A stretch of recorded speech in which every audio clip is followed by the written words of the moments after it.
Well, good evening and welcome to Kootenai Church's annual Equipping Conference. Would you please stand as we begin our service this evening with a call to worship from the book of 1 Chronicles. And it says in chapter 16, verse 29, "Ascribe to Yahweh the glory of his name. Lift up an offering and come before him. Worship Yahweh in the splendor of holiness. Tremble before him, all the earth. Indeed, the world is established, it will not be shaken. The earth trembles at Yahweh's voice, yet by his mercy we stand in his presence." Let's sing together, "O Worship the King."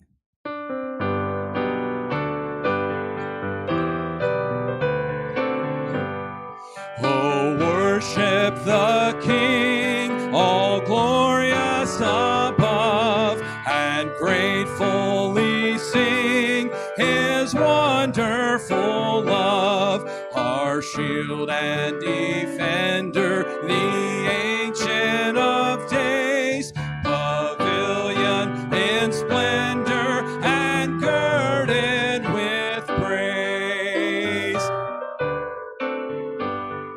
Oh, tell of his might, oh, sing of his grace, whose robe is the light, whose canopy space, his chariot of wrath the deep thunder clouds form, and dark is his path on the wings of the storm. All hail to the King in splendor enthroned. Glad praises we bring, thy wonders make known. Returning victorious, great conqueror of sin, King Jesus, all glorious, our victory will win. How firm a foundation.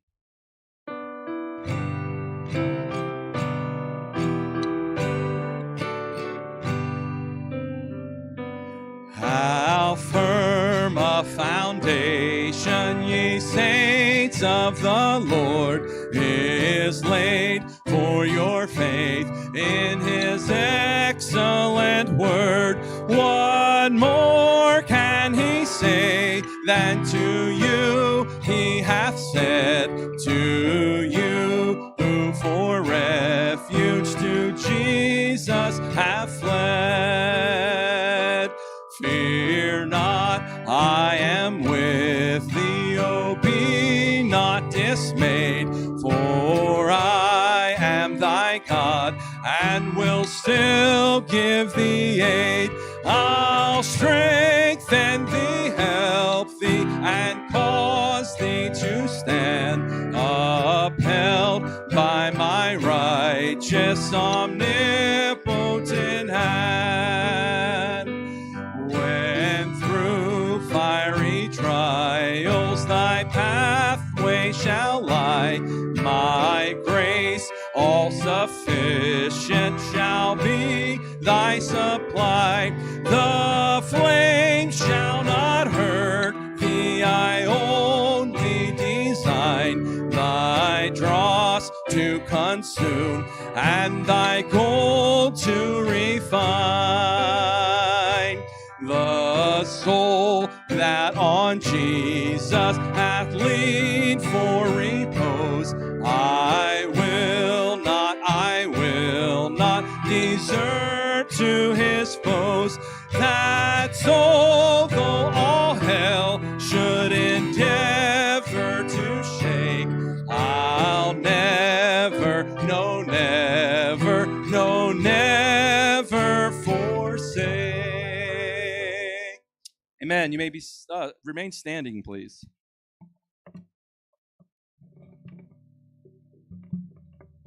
All right, let's bow our head in prayer. Our Father, we are grateful that we can be here tonight. We are thankful for you bringing Jeff here to be our speaker for this entire weekend. It is our desire that through his teaching and our time and our fellowship around the things of your word, reflecting upon the glories of your creation, your goodness to us in all that you have provided for us in your power and your strength and your might and all that you have done for us. We pray that our hearts would be strengthened, that our faith would be strengthened, that we would become resolute in our willingness and ability to share Christ with others. And we pray that we would be sanctified by your word, and that you would use our time here together to accomplish all of these things and so much more. So we commit ourselves to you this evening, to you, and this weekend to you for the glory of Christ, in whose name we pray. Amen. Be seated, please. Well, welcome to the 2025 Equipping Conference. I'm trusting that everybody who paid for registration got a book on the way in. And Jeff, would you be willing to autograph those if people came up? I wanted to make sure. If you wanted, maybe you could ask Dave Rich if he wants to autograph it too. He's not here, so that would be funny though. Don't tell him I thought of that. Just do it on Sunday.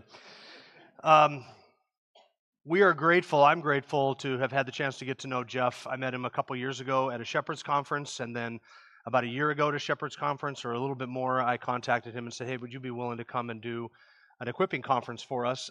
And I had heard Jeff speak at a Truth Matters conference. Truth Matters is a conference that Grace Community Church puts on, or did for a period of time.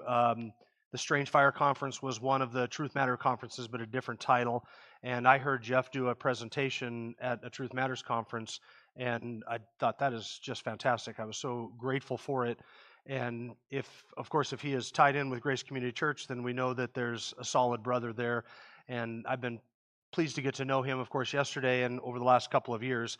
So if you have questions for Jeff for tomorrow's Q&A, the questions for tonight's Q&A are like your salvation. They're already predetermined. I have them up here on the stage, and so I'm going to be asking those of Jeff. But if you have questions for him based upon what he teaches tonight or through the course of tomorrow, our final session will be a Q&A, and we will go through as many of those as we can in the time that we have.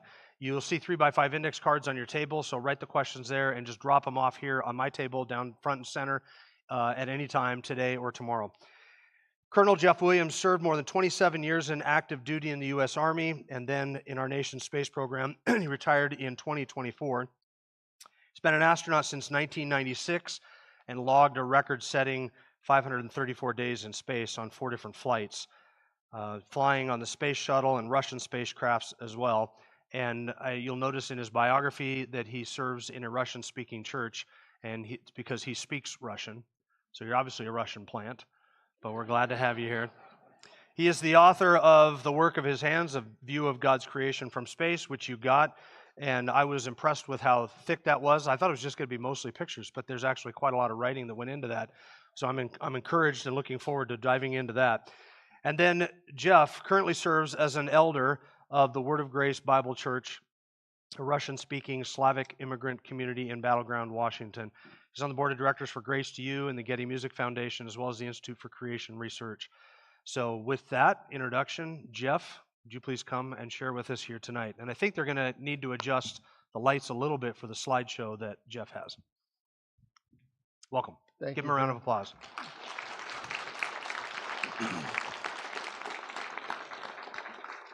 Thank you. It's good to be. You hear me?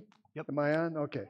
I can't hear myself up here, so it's good to be with you. Anticipating this for a long time, as Jim said, and at the time we scheduled it, there was nothing else on the calendar because we scheduled it so far in advance, and then the calendar filled up. So the last few weeks I've been in California, Poland, Kentucky, so all over. So anyway, it's been, if I fall asleep up here, just wake me up and I'll keep going.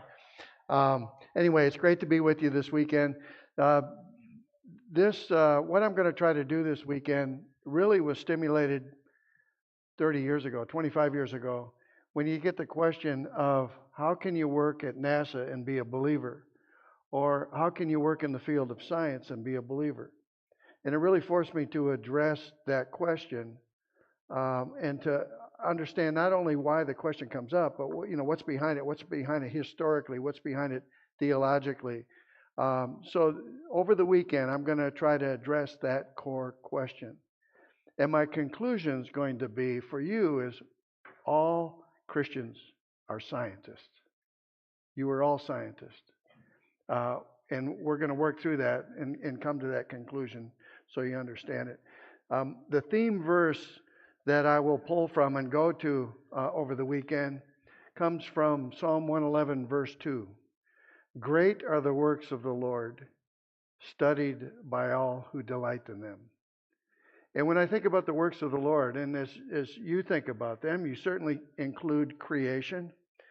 You perhaps also include the sustainment of creation as a work of God. That's very clear in Scripture, that we would cease to exist without His ongoing, sustaining, continuing power. His work of provision, and that's the one I'm really going to dive deep into, especially tomorrow. His work of providence, and that is very personal for each of us because each of us were created uniquely in the womb of our mother in our time, place, and circumstance. And in the unfolding days of our life, we hopefully realize that we've been called for a purpose. So we think of His work of providence. All of that, though, can only be understood looking through the lens of His work of redemption. So I'm going to be speaking to you assuming the Lord has worked in your heart in that work of redemption. And so the purpose then is to not only convince you that you're all scientists, but to maybe broaden the perspective on the works of God and the wonder and the awe of those works. And of course, when you are aware of my biography, everybody wants to hear about space. So we are going to talk about space. Let me see if this works here. I'll point it. There we go. And I'll cover this. And we can actually turn the lights down up here a little bit. You don't need to light me up because we'll be watching the screen. But this is kind of the outline of the week, and it's also in your booklet here. Tonight I'm going to just, it's mostly going to be space flight and the experience in space flight because I want you to see the stage. But I'm going to try to weave it in through looking at it from a biblical worldview. And then tomorrow we're going to go deeper into it. The first session tomorrow, man's work of creation, or God's work of creation, man's work of science. So I'm going to introduce these concepts in a little more depth. And then we're going to do a couple of history lessons. We're going to go into history and see why it was the biblical worldview that really lit what we call the age of science. When we look back at names like Isaac Newton, Kepler, Boyle, Maxwell, and others, we'll go into that a little bit. And I'm going to demonstrate to you that it was really the Christian worldview that ignited the age of science, sometimes called the scientific revolution, that really put us on the pathway to what we take for granted today. But we'll talk about that. But then in parallel with that, we'll talk about another chapter of history, and that is why the conflict, or the perception of conflict came to be. How can you work at NASA and be a believer? And it comes from that thread of history we'll talk about. And then wrapping it all up, the final session will be how can we as Christians redeem our biblical worldview of science and technology, and hear the acronym STEAM all the time, or STEM, STEM, and then added A recently for science, technology, engineering, math. The A was added for art, because it all is truly understood through a biblical worldview. So that's kind of the goal of the weekend.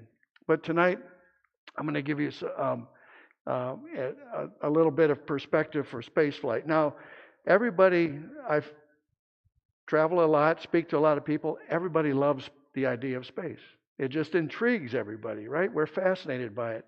I did not take this picture. This picture was taken by the Webb Space Telescope, which is the most recent telescope to be launched. It flies way out there, way out in the lunar system, actually. So deep space. This was a picture taken by the Webb. I just put it up here to show an illustration of the farther we look, the more we see. And we see, what do we see? We see something that just draws our attention. And we use words to characterize this like beauty, awe, and wonder. And you'll hear me say it throughout the weekend. When you think about beauty, when you think about wonder, they demand God as the explanation. And there's two things that I want you to be thinking about for the weekend, two aspects of it. One is the objective thing that we look at and see and observe, and the quality of those things that we see and observe. But then the second thing I want you to consider as we go through this is your response to it. In other words, we look at a picture like this and it draws our attention. And we realize, oh, it was taken by a telescope deep in space, and it draws our attention. It's beautiful. It's awesome. It invokes wonder. That's the objective character, how we would describe that. But then why do we even care? It's because we bear the image of the Creator. So those two things as we go through the weekend, I want you to keep that in mind. The objective of what we see, observe, and then our response to it. When I look at your heavens, the work of your fingers, what is man that you are mindful of him? This humbles us. It has a humbling effect on us when we see what we recognize as the works of God. Studied by all who delight in them. We'll get back to that Psalm 111 a little bit later. But let's get a little bit closer to Earth. This is the vantage point I want to take you to. It's ironic that every astronaut that I've known, historically and contemporarily and currently, they go through life with this dream to become an astronaut and go to space. And as soon as we get to space, whether it's just in orbit around the Earth or historically going to the moon, and actually we did land on the moon for anybody you that have a question. And I'll throw this one out too. The Earth is not flat. But the object of the focal point of everybody's attention when they get off the planet is the planet Earth. We're going to talk about that too. It is filled with beauty and wonder and awe.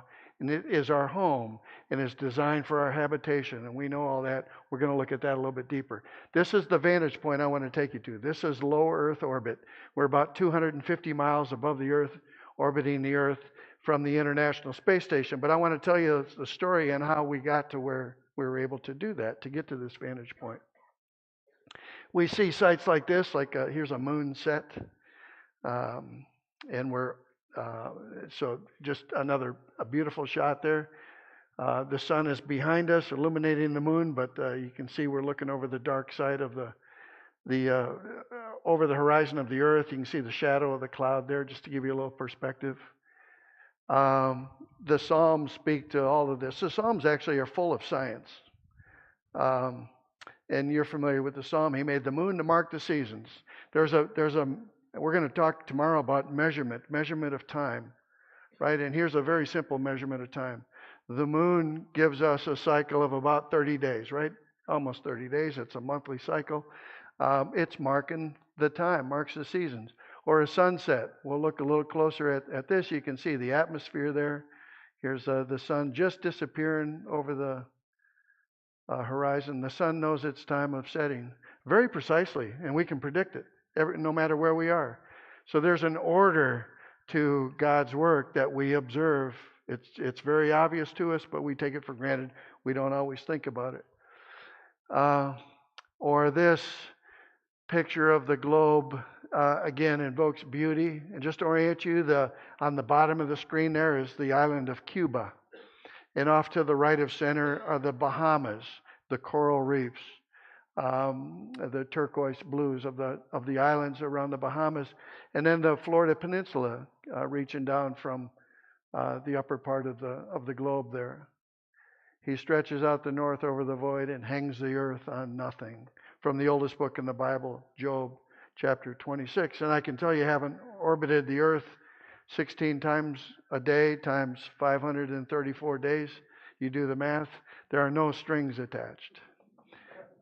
He truly does hang the earth on nothing.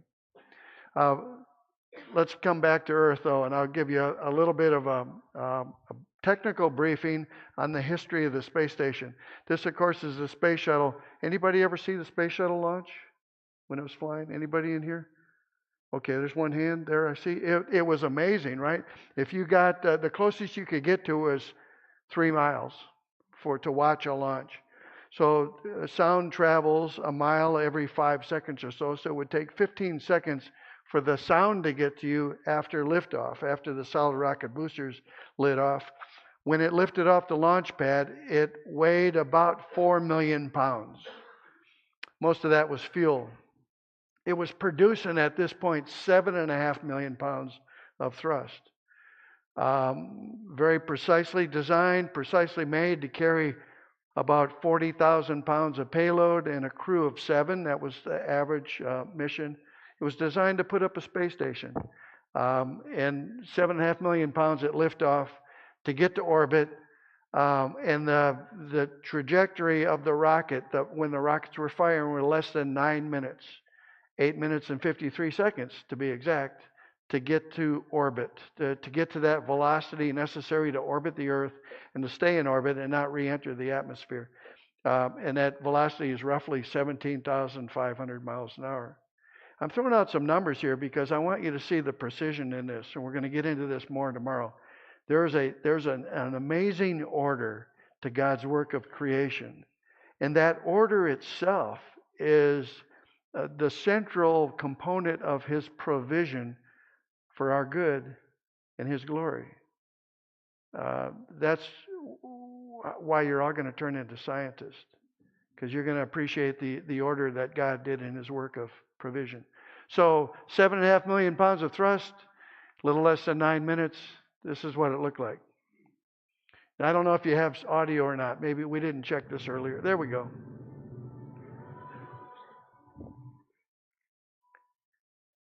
I don't know where the music came from. It's not coming from the shuttle. But it fired for about 2 minutes with the solid rocket boosters, and then they were released and continued to fire for a total of 8 minutes and 53 seconds with the 3 main engines, accelerating us to that 17,500 miles an hour. So just an amazing technological achievement by humanity who bear the image of God and are given the capability to do something like that. We also, Russia was mentioned earlier. I've spent a lot of time in Russia. Russia is a partner with us in the International Space Station. It's a long story of why that came to be, but it was geopolitical goals and objectives that kind of drove it to that. After the Soviet Union fell, we partnered with Russia for a bigger purpose than spaceflight. But nonetheless, because of the partnership, we work very closely with Russia. Even now with the war going on, ironically, the partnership is very strong. We're working with the governments are leaving us alone because we need each other. We cannot continue the space station program without each other in the partnership. They can't do it without us. We can't do it without them, the way the system is designed. So 3 times I launched on a Russian Soyuz rocket. A lot of history there. I grew up in the Cold War. Served in the Army in the Cold War. We were in West Germany for 3 years. Soviet Union was the enemy. Never did I imagine I'd be partnering with them, working with them, and then launching on their rocket from Kazakhstan. So I launched on this thing 3 times, returned to Earth 3 times on the Soyuz landing, taking off and landing in the country of Kazakhstan, halfway around the world. So it's a workhorse. It continues to rotate. Part of the crew of the space station, 3 of the current crew size of 7 rotate on a Russian Soyuz. The other 4 rotate on a SpaceX Dragon vehicle. So a key part of the program. Here's a beautiful shot. Again, invoking beauty. What is this? This is a Soyuz rocket still firing, and where it is the point of light there in the upper part of the screen. And the plume is coming out behind the rocket, and it's way up out of the atmosphere. So it spreads out, and it's being backlit by the sun. The sun is over the horizon. On the bottom part of the screen, you see the atmosphere backlit by the sun. The horizon right there is where you see the orange. And then you got the squiggly line going up, and that's because you're looking straight back down the trajectory of the rocket that lifted off and came up out of the atmosphere, and it's chasing us right now. This picture was taken from the International Space Station. So the timing was perfect to get this shot. It's one of my favorite shots, watching a rocket in process heading its way to the space station. And then here's hours later, an approaching Soyuz spaceship the picture taken from the International Space Station. approaching the docking port to dock to the space station to join the crew that's there. So that's the perspective that we have when we have our friends, our visitors coming from Earth to join us on the International Space Station. Now, the space station itself, let me give you a little history because that's the illustration that we're using for this weekend.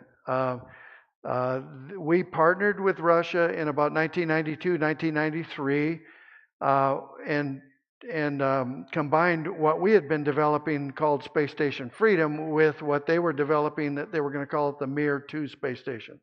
Maybe that's too much detail for our purpose, but that's okay. We started building the space station in 1998.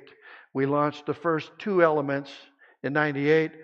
The U.S. built the upper right component, and the Russians built the lower left component. And my first flight, this is what it looked like. About 70 feet long or so. So, about the length of this room, I guess. So relatively small. I mean, that seems big, but it compared to the space station, it's relatively small. So it was built piece by piece, is what I'm trying to get to. And over the years, we put it up piece by piece from 1998, finished it in 2010. Spacewalks were an integral part of the operation. We had to do spacewalks to put it together. I did 5 of them in my career.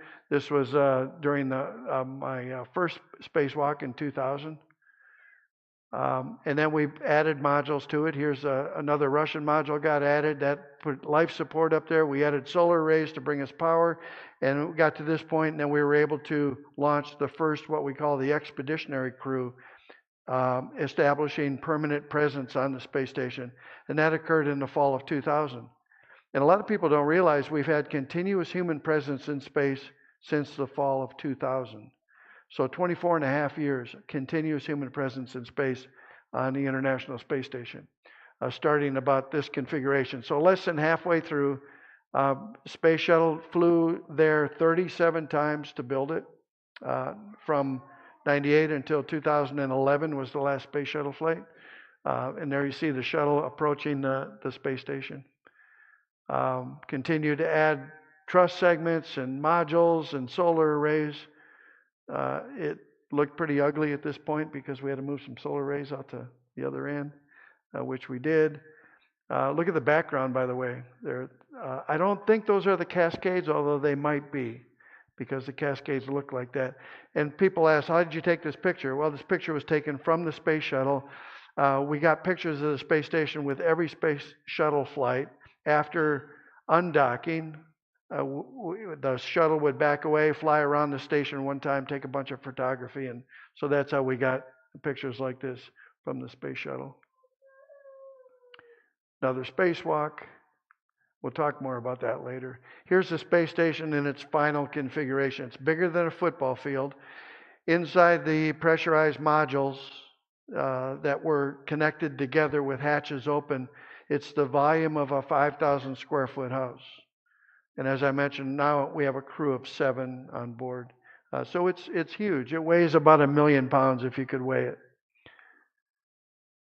Now it is, I think, ideal to study the Earth. Ideal vantage point to study the Earth. If you look at this picture, you imagine the globe of the Earth, the equator. We're in an orbital plane that's 53 degrees roughly inclined to the equator. So we cross the equator, go up to 51.6 degrees precisely is where it is, north latitude, come down, cross the equator, 51.6 degrees south latitude, cross the equator again. That's one orbit.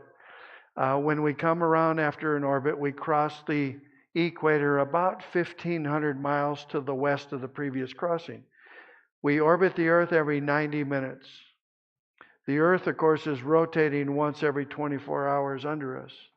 So every time we go around, the Earth is rotated just a little bit more. And again, it's about 1,500 miles to the west of the previous crossing. So you can see we cover the entire globe of the Earth, except for the polar regions. So it's a great vantage point to study the Earth and to study the provision that God has put in His work of creation for our good, for His glory, for all of the things we take for granted that we have around us just to support life. It's a great vantage point to study that. And over the weeks and months, you watch the seasons go by. You watch the snow covering work down in latitude in the fall. You see the thaw work its way north in the spring. You see later in the spring, the fields go from brown to green. We were talking earlier that one of the things that jumped out at me in the last flight in 2016 were the bright, huge, bright yellow fields of rapeseed in Canada and also Eastern Europe. So you get to study all those kinds of things, and we'll talk more about that, some of those examples a little bit later. Here's a view from our vantage point, looking out the window of the space station, looking up the Andes Mountains. So we're looking north. We're at the southern tip, or close to the southern tip of South America, looking north. So those mountains are the Andes of Chile and Peru and those countries in South America. Or here's a view at night. You see the star field there, just an incredible star field. The yellow arc there is the atmosphere. So what always impresses people is when they see the globe of the Earth and you can see the visible sign of the atmosphere, how relatively thin the atmosphere is relative to the diameter of the Earth. The atmosphere, of course, is a key component of our life support system. What we have to duplicate to go to space, to maintain the oxygen levels, to maintain humidity levels, to maintain carbon dioxide levels. We have to manage all of that artificially, if you will, in the space station. So because we focus on that so much, we grow an appreciation for God's created life support system, our atmosphere, the water cycle, all of that. But you see that very visibly here. Starfield is incredible. And of course, the structure, what you see, we're looking out the window and seeing structure of the space station. We orbit the Earth every 90 minutes. And this is what we call the terminator, the division between the lit side of the globe and the dark side of the globe. And we'll come back to this picture a little bit later through the lens of Scripture. Here's a low view or a oblique view of the sun reflecting, so the low sun angle reflecting on the ocean with the different weather systems, cloud systems there. Just another example of something that we would call beautiful, and it draws our attention. It has the objective content, and then we subjectively respond to it. Gives testimony to bearing the image of God, which we'll go into a little bit more detail later. Sunsets, like I said, every 90 minutes you see a sunset and a sunrise if you're looking out the window. Here's another example of some phenomena that's just very unique. These are called noctilucent clouds. And we would see them just occasionally. We'd see them in our summertime over the North Pole. So when the sun was over the horizon, we're on the dark side, but we're looking at the atmosphere over the North Pole, backlit by the sun. We would see the same phenomena over the South Pole in the wintertime, in December, January timeframe. Noctilucent clouds were first observed, I think, in the late 1800s. Nobody really understands exactly what forms, why this forms like this, but the theory is they're ice crystals that are carried way up high in the atmosphere. And they're on the order of 80 to 100 kilometers, so way above the weather systems. And I used to say that this is probably ice crystals carried up in the jet stream, and they get to different layers of the atmosphere. Jet streams are going in different speeds or different directions, and you get these layers. And somebody came out of the audience, somebody with a science background in that area, and said, it's not the jet stream, it's gravity waves, which is hard to understand, but it's variations in the gravitational force that cause this pattern We'll talk about patterns, especially tomorrow. Patterns give demonstration of what I call a mathematical order in God's creation. It's a key part of His provision because we can search it out, we can find it, we can define it, we can model it, if you will, and then we can use it. And it makes things predictable. And this is a great example of that order, these noctilucent clouds. Just incredibly beautiful, the way they form and give us this sight. Or aurora. Everybody here has seen aurora, right? I mean, you see it here probably pretty regularly, more than we do, and even in Washington, southern Washington. But this is aurora from our vantage point of orbiting the Earth. Again, beautiful. It's mysterious. It's the interaction of energy with matter. It is somewhat predictable, although not completely predictable. It's a visual illustration of the energy that God puts in His work of creation. We'll talk a little bit about the energy tomorrow as well.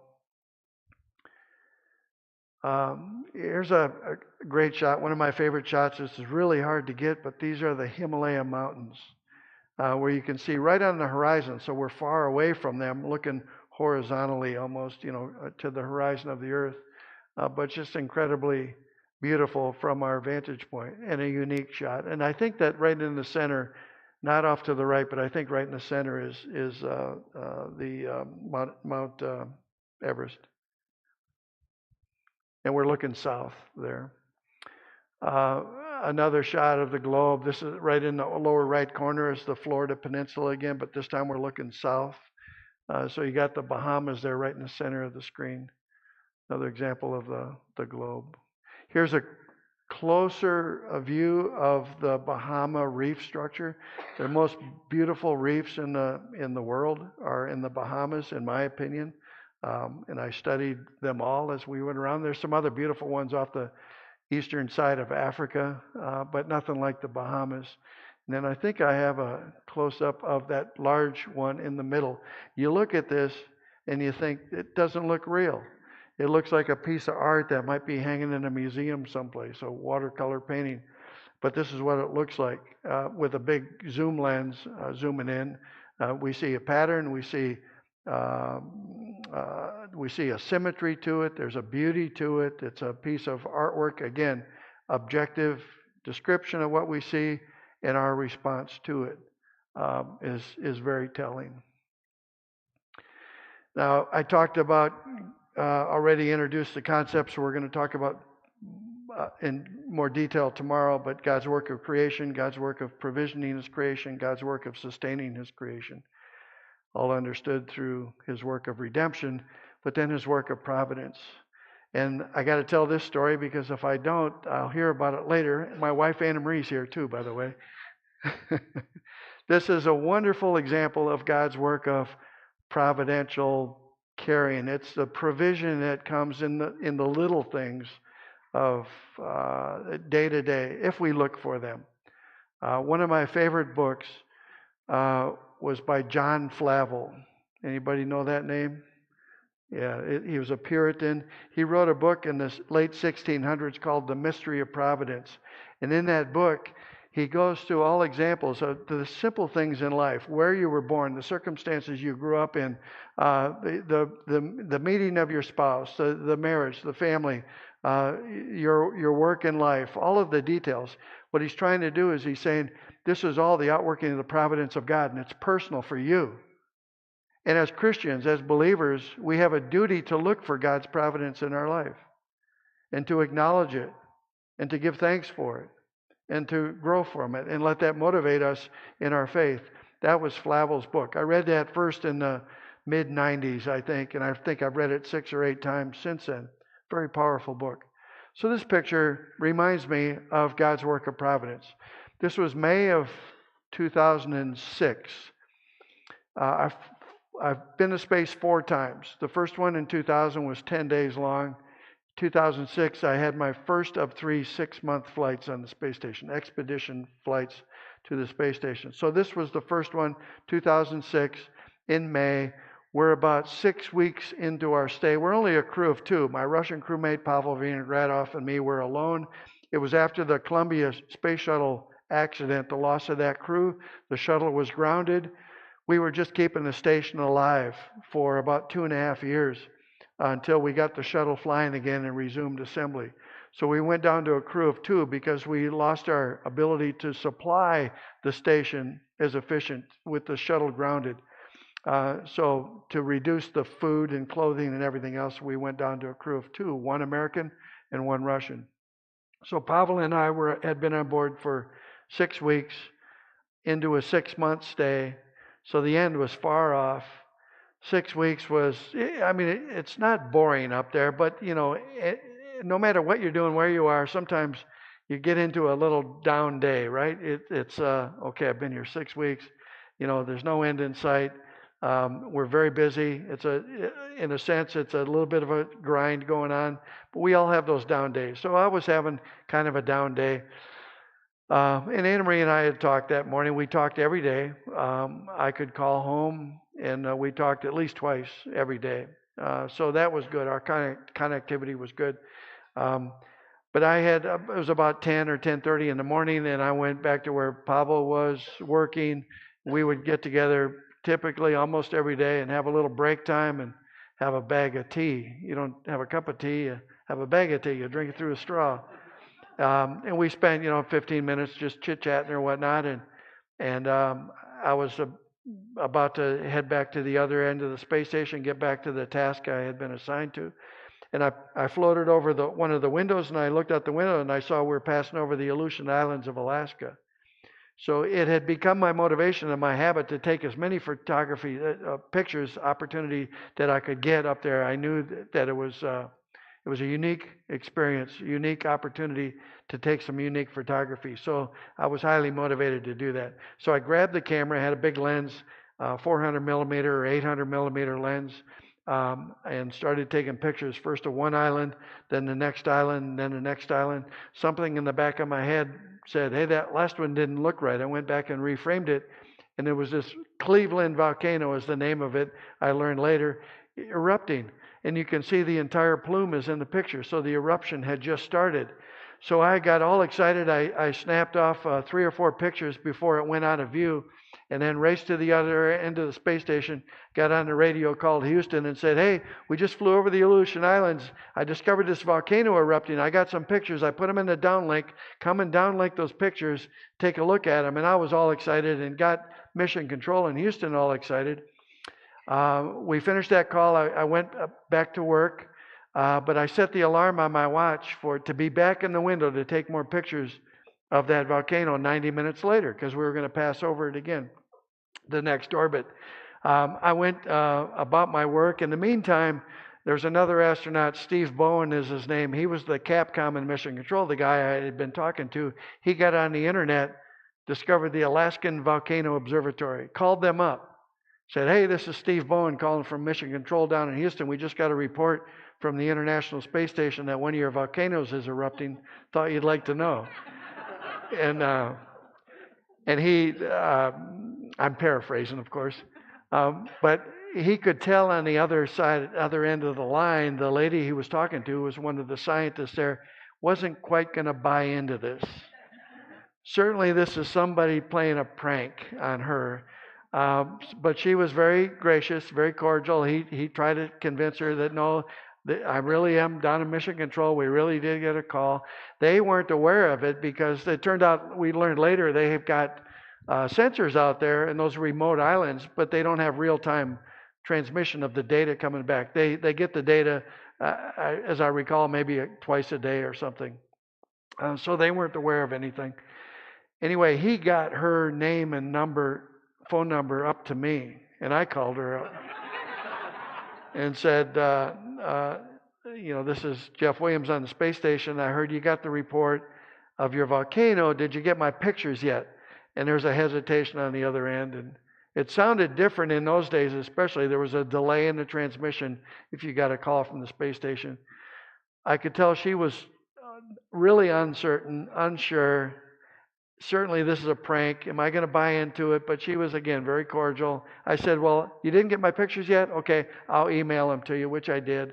After the flight, we had a lot of fun with it. We had a call and shared stories, and it was a big hit for this team up in Alaska in the Volcano Observatory there. But I was so we had fun with the call. I was back in the window 90 minutes later to take some more pictures of the volcano, and there it is. Not a puff coming out of it, just fresh lava that had flown down the side of the rocket. The plume had detached, and later they sent me a picture from that they had ordered from a satellite, a big wide view of it, and you could see this big puff of volcano plume a couple hundred miles downwind of the volcano, and the volcano's clean like this. To this day, I'm the only person that I know of, either on or off the planet, that saw that particular eruption. And then I learned later that Anna Marie was praying for me that day specifically. Lord, bring something into his day to lift him out of his slump. Never did we imagine that he would send a volcano eruption. So it's a great story. It's an encouraging story, but I really tell it to make the point that the Lord works in your day, each and every day, in the little things. And we as believers have a duty to look for those providential circumstances that unfold. That they don't always look like they're favorable, right? But usually in the end, we see, okay, there was a purpose in that. And we have a duty to look for that, to acknowledge it, to thank God for it, and to grow in gratitude for his work of providence. From our vantage point, we also have opportunities to see kind of the larger scale things that we can contemplate. So here we see the Nile River Delta. So we see a lot of history here. We see biblical history. We see extra biblical history. We see modern history here in this shot. The Sinai Peninsula is off to the right. You can, if you look real close, right to the right edge of the dark area, you can maybe pick out the Suez Canal. Which is of great strategic importance today. So there's a lot in every picture that you can look for from our vantage point that you can consider. Ancient history. By the way, right down here in the lower part of the picture there at where the Nile River comes and starts widening out, you see that light area there? That's got some ancient history in it. And here's a close-up. So that from our vantage point, this is an example of the pyramids there. Now you can't see these with the naked eye from the space station, but through that 800 millimeter lens, this is what it looks like.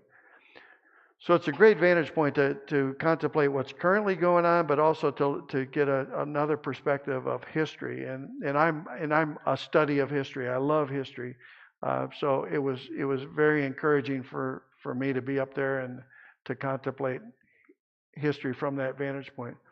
Speaking of history, there have been great empires in history. This one is the city of Venice, and some of you might have been to Venice. It's a great tourist spot to go to off the coast of Italy in the Adriatic Sea, and this is Venice from our space station. You can see all the ship traffic there with the wakes of the ship, and of course the Venetian Empire was a major power in its day. More modern times, here's Washington, D.C. through our 800 millimeter lens. So in the upper part of the screen, you see the Capitol Hill. Right in the center of the screen, you can see the Washington Monument. A little bit to the left of that, maybe pick out the White House. You got the river, the Potomac River, and to the right of the river, you can see the Pentagon there. So just another example from our vantage point. Or the center, the world center, economic center, you could say. So this is New York City. From our vantage point, you see the ship traffic and the Hudson River coming in. If you know the area, you can pick out where the Statue of Liberty is. You got Manhattan going across from left to right. Central Park is clearly visible there. The tip of Manhattan is where Ground Zero was, and we had a crew on orbit at 9/11. so they were able to see the results of 9/11 from the space station. And that was Frank Culbertson was the American on board at the time, and he had some amazing testimonial observations from, he felt very isolated at the time. I mean, we were all went through, it was a tragic period of time for all of us, tragic day. He was particularly isolated. And frankly, his Russian crewmates were very sympathetic to him during that time. But a lot of content in every picture. That's my point for us to consider. And we're going to go into more detail in that tomorrow. Just to complete the arc of a spaceflight experience, though, that again will be illustrations for us, particularly tomorrow. We have to get back to Earth. And I'm trying to also address some of the questions that are typically on your minds. How do you get back from Earth? We know how you get there. You'll ride a rocket. You're going 17,500 miles an hour, orbiting the Earth every 90 minutes. That's a lot of energy that has to be dissipated to come back. Well, basically, to get back, we get back in our spacecraft. The space shuttle, of course, was different. It came back like a glider. After slowing down just a little bit, now you fall into the atmosphere. It came back like a glider through the atmosphere, landed on a runway.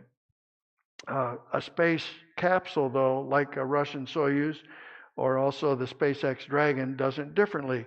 We undock from the space station, and then flying backwards, we fire the main engine of the spacecraft for a few minutes. It's a fairly low acceleration, small acceleration. It changes the velocity on the order of and I'll use the metric system, 128 meters per second. So 25,000 kilometers an hour, 17,500 miles an hour. That's a big speed. You just have to change. You have to slow down just a little bit to now fall into the atmosphere. And for a Russian Soyuz landing in Kazakhstan, to give you an idea of scale, we fire the engine flying backwards over the southern tip of South America, and then cross the Atlantic. Now a little bit slower, but cross the Atlantic, go across the northern part of Africa, the Sahara Desert, go into a deep,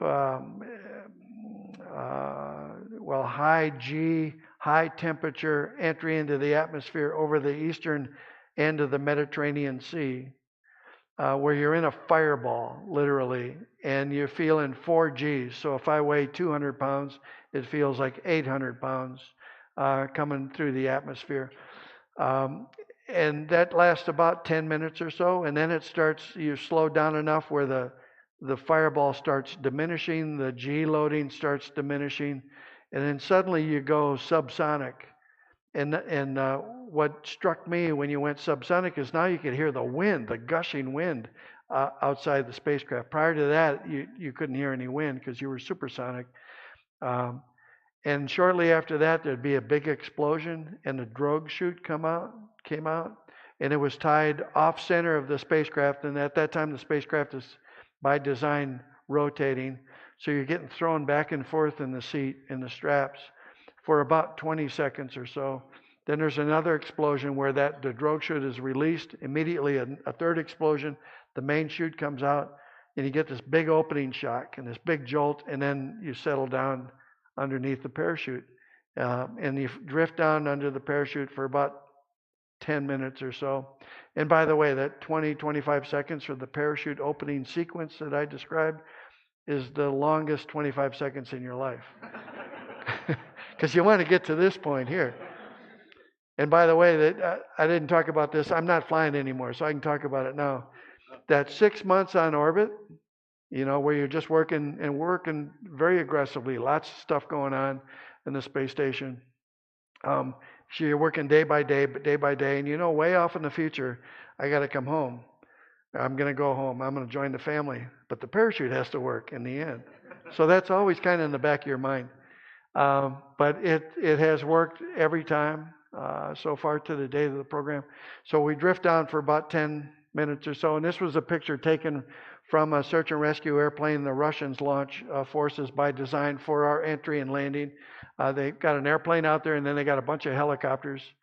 We drift down for about 10 minutes, and here you see the impact on the ground. It looks like we're in a fireball because we are. There are soft landing thrusters, they call it, on the bottom of the capsule that fire when we're about 1.5 meters off the ground. And the impact on the ground and those thrusters firing, which is a moment. It's a kaboom. It feels like one impact, but it slows us down just a little bit more. But believe me, there's nothing soft about it, even though they're called soft landing thrusters. And you end up on the side like this, and then search and rescue forces come and they had us out of the spacecraft in about 30 minutes or so. Now we're feeling the force of gravity for the first time after 6 months, which is I call it the relentless force of gravity, which is, it's very powerful if you've been out of it for 6 months. So it takes a while to kind of get your wits about you, but there's a great sense of satisfaction. You feel like, you go on a road trip, and a long trip, and it might take you, say, days to get home, and you travel home and you pull cross the state line, you come back into Idaho and you feel like, oh, we're getting close to home. And then you get into your hometown and you feel like, oh, now we're back in the neighborhood, and you pull into your driveway and you feel like, oh, we're home, right? Everybody sense that feeling after a long trip. When the motion stops after you're laying on your side, hanging in the straps, under the relentless force of gravity in the middle of Kazakhstan, halfway around the world, you feel like you have that same feeling. We're home, back on the planet. So just an incredible experience. And the first thing I was able to do was take the satellite phone and call home to Anna Marie. Actually, you were in Russia, I think, waiting for me at this point. So what I'm giving you is just a glimpse of the experience, the personal experience, because we're going to use this as an illustration tomorrow to address the things that I've talked about. I could talk for a long time just on the geopolitics of it, the awe and wonder of working in this partnership, this international partnership, which, by the way, includes not only Russia, but Japan, the European Space Agency, and Canada as partners. That's our vantage point. The aurora in the background. We're going to take a break now, I understand, right? And then we're going to go into Q&A. So let's take a 15-minute break. We'll start at 7:15 for an hour of Q&A. All right. Thank you.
Come and behold him, the one and the only.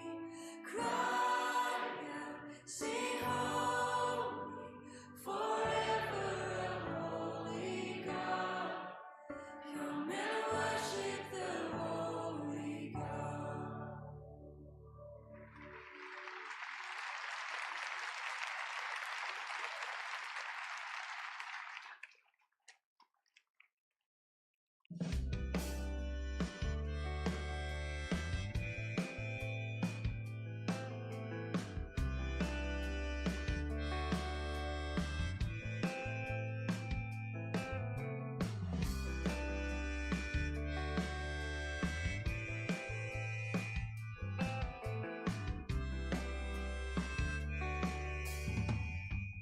What shall separate us from your love?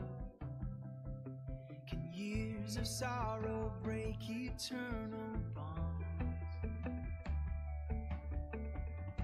Can condemnation never raise its voice against the pardon of the blood of Christ? No, our journey here is long. This will be our triumph song. Nothing in all the earth, not any height above, could ever tear us from your everlasting love. Nothing in all the earth, not any height above, could ever tear us from your everlasting love.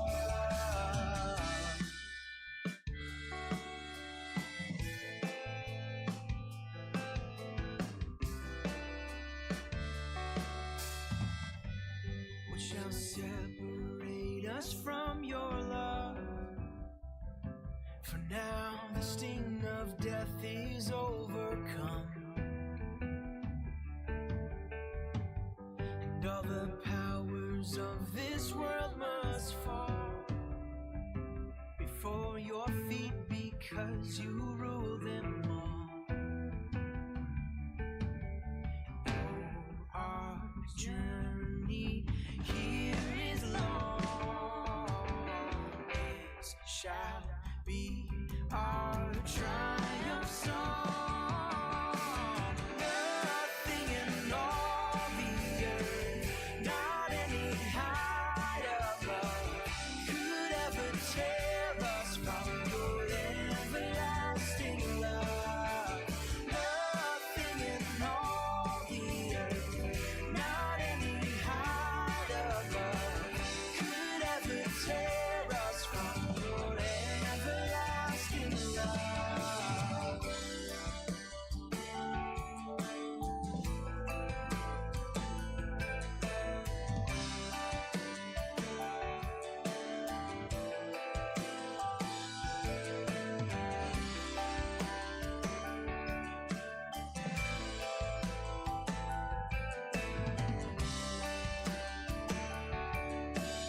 Nothing in all the earth could ever tear us from your everlasting love.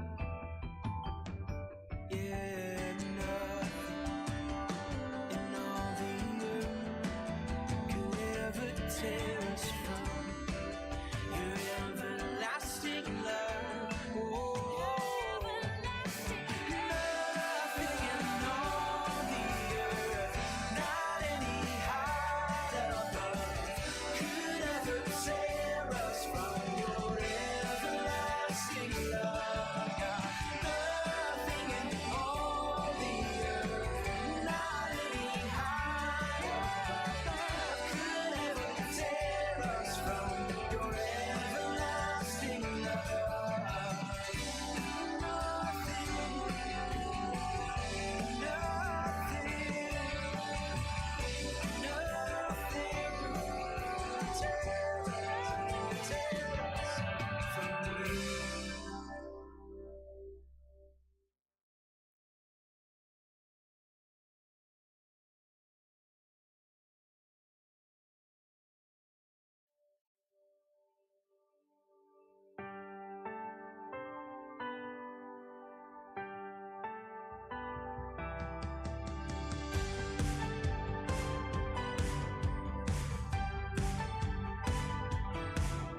dawn to setting sun, your greatness I'll proclaim.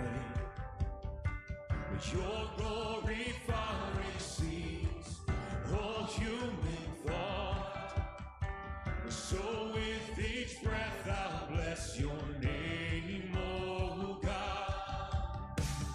Your name will be revered by children yet to come, as generations sing of wonders you have done. You're strong and mighty deeds are always there. Oh God, most high, your name will be revealed. How great is the Lord, and greatly to be praised. How great is the Lord our God. How great is the Lord, and greatly to be praised. Your gracious hand provides for all who live and breathe. Your mercy runs to find the helpless and the weak. When we call out to you, you hear our cries, and all our needs your gracious hand provides. How great is the Lord, and greatly to be praised. How great is the Lord our God. How great is the Lord, and greatly to be praised.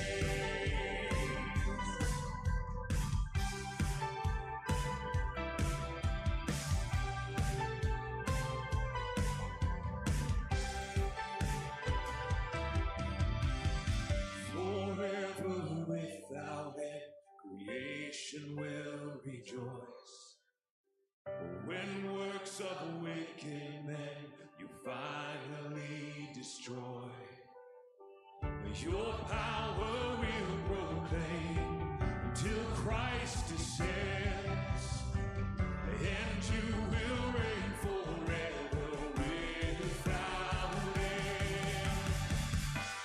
How great is the Lord, and greatly to be praised. How great is the Lord our God. How great is your Lord, and greatly to be praised. And greatly to be praised.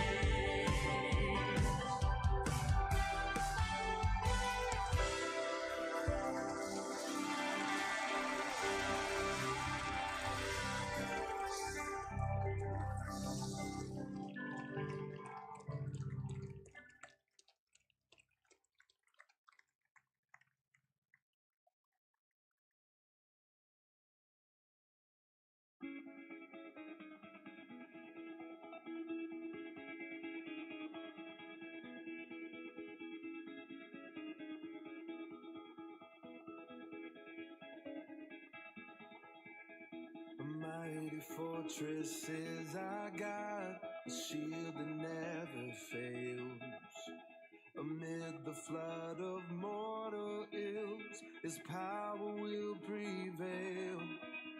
Our ancient foe is cruel and armed with hate, yet with one word He'll bow to Jesus' reign. Hope in God, oh my soul, He is strong and He is strong to save. Hope in God, He's a rock in your hiding place. He's a mighty fortress.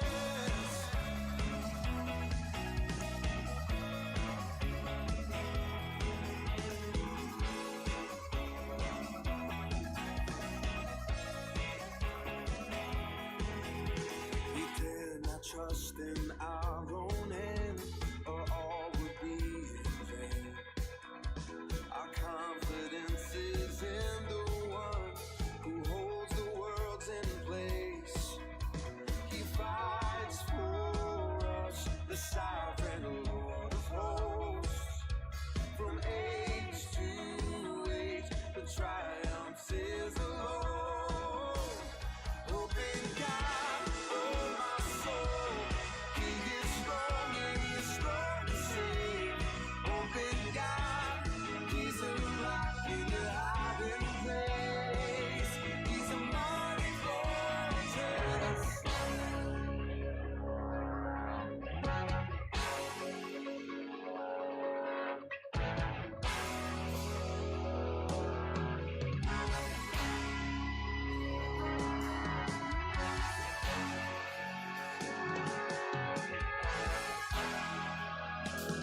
All right, folks, we're going to get started with our final session for the evening.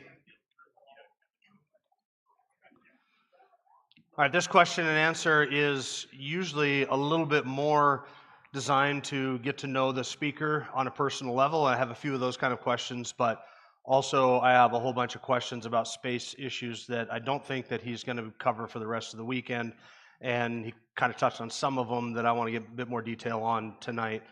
So first, let's begin with this, Jeff. How and when did the Lord save you? Give us your salvation testimony. Both Anna Marie and I were saved about age 30 or so, and we had been married for 7 years, and like often happens in marriages, not based on the Lord. We had been drifting, and we got to a point of crisis in our marriage, and where there wasn't a lot of hope for us. And it was the circumstances at the time. I was just finishing up graduate school in California, and we were being moved by the Army to Houston, to NASA, for the first assignment at NASA. So October of '87.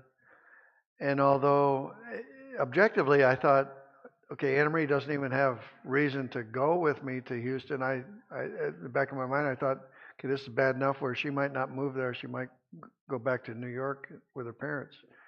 We had our two sons at the time. They were 2 and 5. But she did move with me, and we moved to Houston.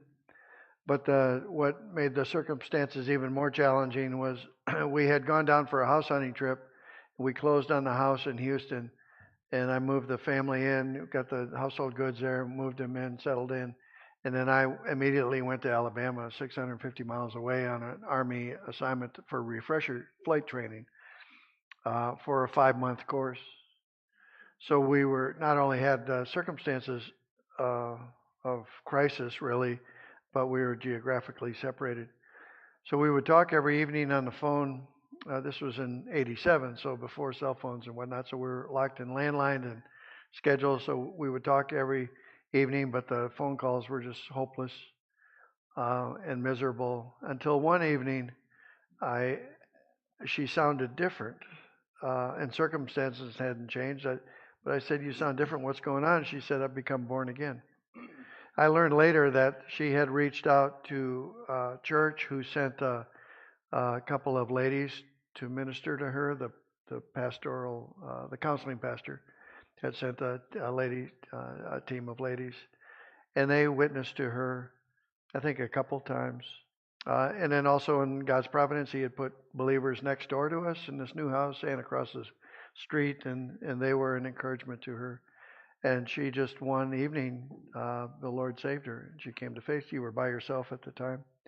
And when we talked the next time, there's something different. Circumstances hadn't changed. I said, "What's going on?" She said, "I've become born again." I said, "What's that?" Explain that to me. And she tried, and I thought, oh no, some church got to her, and they want our money. And this was a couple of years, I think, maybe 2 years after the Jimmy Baker fiasco and all of that. So that was my impression of the larger Christian faith. Now, we were both raised nominally, culturally Christian. Myself in a Scandinavian Lutheran area in northern Wisconsin, Anna Marie in Catholic culture, Italian Catholic in New York State. But that was a cultural kind of thing. So she sent me tracts in the mail after that conversation, and I saw the tracts being, again, going through the Cold War, and I knew what propaganda was, and to me the tracts were propaganda. So I had no confidence in them. But they sent me to the Gideon Bible that was in my apartment, and I went to the Bible where the tract sent me, and I spent starting in October '87. I came home for Thanksgiving, came home for Christmas, but then into January, I asked her to fly down. Her parents came watch the boys, fly down to Alabama from Texas, spend the long weekend with me in January, mid-January, which she did. And on that weekend, I asked her to help me pray to commit my life to Christ. So for me, it was. I'm very analytical. I had to study. I spent that several months studying the Gospel of John and the letter to the Romans. Somewhere along the way, I discovered Christian radio, which I didn't have the same suspicions that I had with Christian TV. So I started listening to the radio whenever I could and whatever was on. And at some point, it might have been even after January, after coming to faith, I discovered specifically John MacArthur and Grace to You, and everything else kind of fell by the wayside. So John really taught me the Bible from early '88 all the way through the '90s. Our routine, when I got back to Houston in February of '88, joined the family, we began rebuilding our marriage and family life. And John, Grace to You was on at 9 o'clock every evening in Houston. So it was our routine to have the boys in bed, and I had an open Bible, a notepad, and a pencil, and listening to Grace to You every night for years as schedule allows. And so, in God's grace, we made it. Now we're going on 45 years of marriage. So. Well, yeah. Now, you already had a distinguished career in the Army and in aerospace with engineering. Your Bible says you went to the Master's Seminary. When was that? That was much later. There twice a year for a week in January and 2 weeks in July, and then you do a lot of reading, a lot of paper writing from home. So my graduation was in 21, I think. So I guess I started in 2019. So why did you go to Master's Seminary late in life like that? It was I was called to do it. It was an opportunity. Actually, I never dreamed of doing that. Although I'd been working pretty aggressively in ministry my whole time. I was teaching early, teaching regularly, helping as a lay leader in the church in Houston, and by that time I'm asked to come speak at churches. So I was doing a lot of traveling, doing speaking. I had been, as I mentioned earlier, digging into the scripture, trying to address the questions. But John had really taught me a lot of theology, and part of the story was we met the MacArthurs and got introduced to Grace Ministries in about 2000 or 2000, late 2000, and we became friends and did a lot of ministry with them. And I remember we were in Dallas for an event and had breakfast with John, and he was talking about this being the Doctor of Ministry program being revamped. And after he described it, I said, "Wow, sign me up," just kind of almost jokingly. And he just did a thumbs up. And then later I was having a conversation with Phil Johnson, and I said to Phil, I said, "Yeah, John talked about this D-Min program, and I'd really be interested, except I'm not qualified. I don't have the MDiv or the experience as a pastoral experience." And he said, "Oh, I think with all your education, and we know you, I think you'd qualify." I said, "Oh, okay." I didn't say anything more to anybody. I just got online and applied. Never spoke to John about it at all. Just let the application process happen, and then got accepted and entered it. And I had no time to do it, like everybody in a D-Min program, but the Lord provides, and we got through it. And yeah, it was a great program. How old were your kids when you went to space the first time? I missed our older son's high school graduation because I was in space. He still reminds me about that. So they were 18 and 15. How is it like being an astronaut and a father? How much of the danger of your job do you share with your kids? They obviously have to know that there's big risk there. Yeah, they grew to appreciate it on their own. We never highlighted that in family conversations. Even between Anne Marie and I, we never talked about that. It was just inherent. It was known. Obviously you do something like that with a level of confidence, but there's not a sure thing, but you have confidence in the team, confidence in the process to identify risk and mitigate risk. And Anna Marie had that same confidence in the team I worked in. And the NASA thing was not new in one sense because I'd already been in the military flying and doing experimental test flight for years. When we met, I was on the skydiving team at West Point. So for us to have any time to see each other on weekends, she would have to come out to the drop zone and we'd visit between skydives. So she knew right off the bat that it wasn't going to be an easy, risk-free life. What 5 books, other than Gospel of John, Romans, and all the 64 others in Scripture, what 5 books have you read that have most influenced you? I mentioned Flavel's Mystery of Providence. I would say Os Guinness's The Call. I've had a lot of study early on calling in life. We all bear offices in life. We're called to the duties and responsibilities and obligations of that office. We're accountable to God to serve in the office. So even the office of husband, the office of father, the office of astronaut, the office of accountant, the office of pick your occupation. If we view it as an office, so Os Guinness had a huge impact on me. MacArthur, of course, the Gospel According to Jesus was very early in one of the early books I read. In fact, it had just come out, I think, about the time we came to faith, if I recall correctly. What else? I mean, I could go through a lot of books of John. John Stott's I want to say The Cross of Christ was very powerful in terms of the atonement. Okay. What books are you reading now? Let's see. Actually, I'm working through the biography of President Truman right now. Okay. Yeah. When I was walking through Grace to you a couple years ago, I noticed that there is a display in there of a book that MacArthur has that has been to space. Can you tell us the story behind that?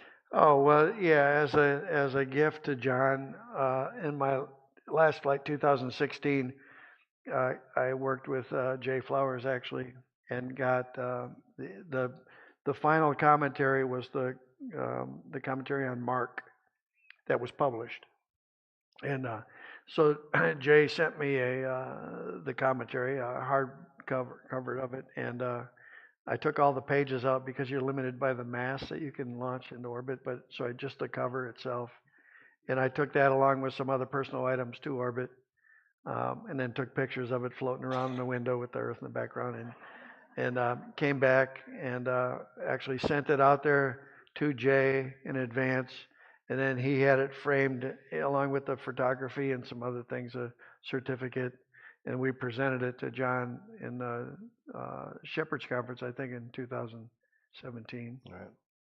Yeah. Now on to some space questions. You made some audacious claims in the first session that we actually landed on the moon. Defend that. You Just know, for the record, because I know there are people who deny the moon landing. I told you this yesterday. If I found out tomorrow, if NASA came out tomorrow and said, look, we faked the whole thing, here's why we faked it, here's how we faked it, here's who was involved, it wouldn't ruin my worldview at all. I wouldn't wake up and think, oh, yeah, now all my faith in the institutions of America has been destroyed.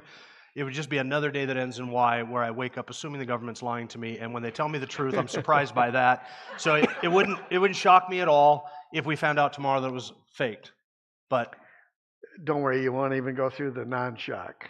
Okay. Because we did land on the moon. We did it 6 times. I have known several of the moonwalkers. Charlie Duke, by the way, and we're doing an event at the ARC Encounter next month. Charlie Duke, Barry Wilmore, who was one of the 2 that was stranded in space last year, or up until March, and I are doing an event in the middle of June, or July rather. So Charlie walked on the moon with John Young. John Young was a friend. He's passed away now. One, people love conspiracies. We're just drawn to it. So I get moon landing questions, UFO questions, alien questions, Earth is flat questions, chemtrails. They're all kind of in the same family of conversations. But in regard to the moon landing, I say, okay, we landed on the moon. First time in July 1969, the last time in 1972. So it was just a very short time, 6 times. We would have done it 7 times, except Apollo 13 had the problem and just orbited the moon 1 time, came back, and the team was able to save the crew. Very heroic. In fact, people ask me about movies all the time. Apollo 13 is the only movie that I think is a very high regard of in terms of space movies. They did a good job in that movie. Star Trek, not so much. Star Wars. Uh, I watched Star Trek as a kid, the Okay. original series. I didn't pay attention since recently. But we did it 6 times. It was in the context of a geopolitical race with our arch rival, the Soviet Union. In the height of the Cold War, we're racing to get to the moon. They had already launched the first man in space, Yuri Gagarin, and we're struggling to get into orbit. And of course, Alan Shepard launched first suborbital, and then John Glenn was the first American to go in orbit. Kennedy made the pronouncement, we're going to land on the moon before the end of the decade. Again, in the context of this geopolitical race against the Soviet Union, Cold War was intense at the time. By the way, there was a race to get to orbit, not so much for space exploration by both sides, but with the arms race. Because if you could develop a rocket, you can deliver an atomic bomb halfway around the world. So that was really the political motivation, at least on the Russian side and perhaps on our side as well, to counter that. But we did it, and our enemies were watching everything we did. We were watching everything they did through the intelligence. Tens of thousands of people were involved. I could argue directly, when you go out to subcontractors that were building, designing, and delivering every component that then was assembled into a spacecraft, a rocket, and a system to do it. Did it the 6 times over and over again. Again, watched by everybody, tens of thousands of people involved, and now 55 or more years have passed by. Do you realize how hard it would be to keep the secret? It's much easier just to have gone and done it. All right, can you describe the process of conducting a moonwalk? Sorry, not a moonwalk, because you've never been there. So we just have to take your word that actually happened. Yeah. Can you, a spacewalk, can you describe the process of a spacewalk? Yeah, so you're inside a spacecraft, the space station or a space shuttle before that, and you want to go outside.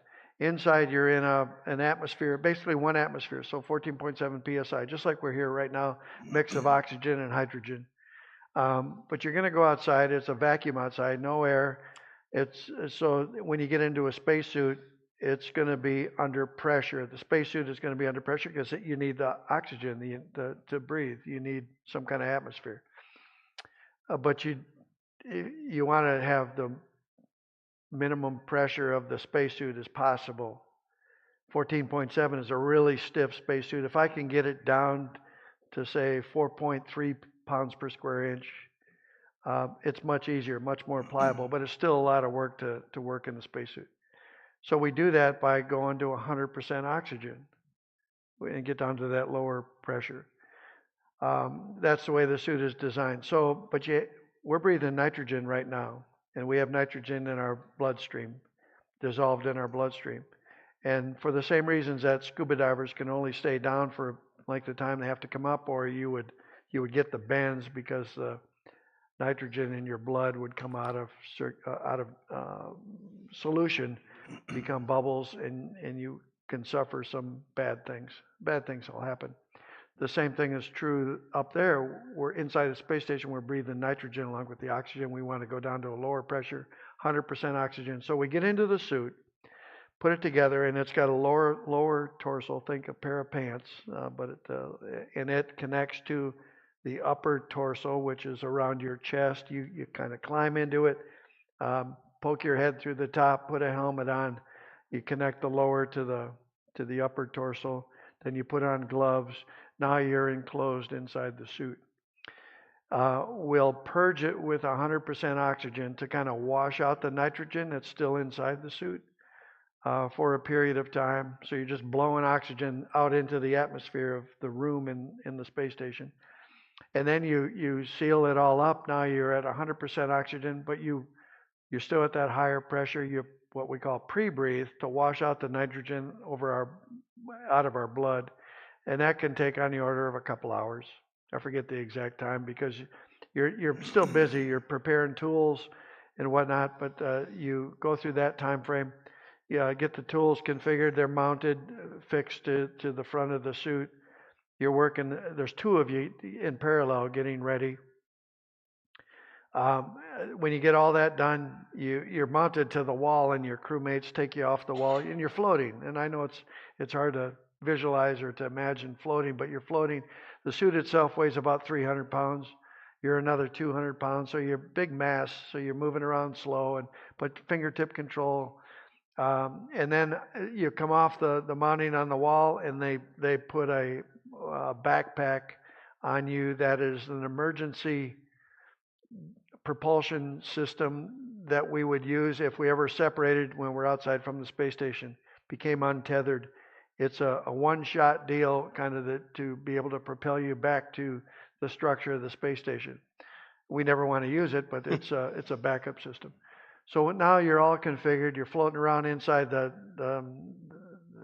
just inside what we call the airlock, the bigger volume of the airlock. But now you get squeezed into the smaller part of the airlock. A hatch gets closed behind you. So two of you are in there in these big bulky suits, and you're in this small compartment. Hatch gets closed behind you, and now you start letting the air out of that small volume, working toward vacuum. But as you go, you check the suit to make sure there's no leaks in the suit, that everything is working fine. Once you verify that the suits are good, then you go down to a full vacuum, and now you can open up the hatch that goes outside. And you tether yourself before you open the hatch, and it's with a steel braided cable that goes out 80 feet. It kind of reels out. So then you open the hatch and you go outside and hand over hand, and then you go about the work. And the work, there's a variety of tasks that are planned for every spacewalk, highly choreographed. You've studied it in detail. You're outside for 6.5, 7 hours.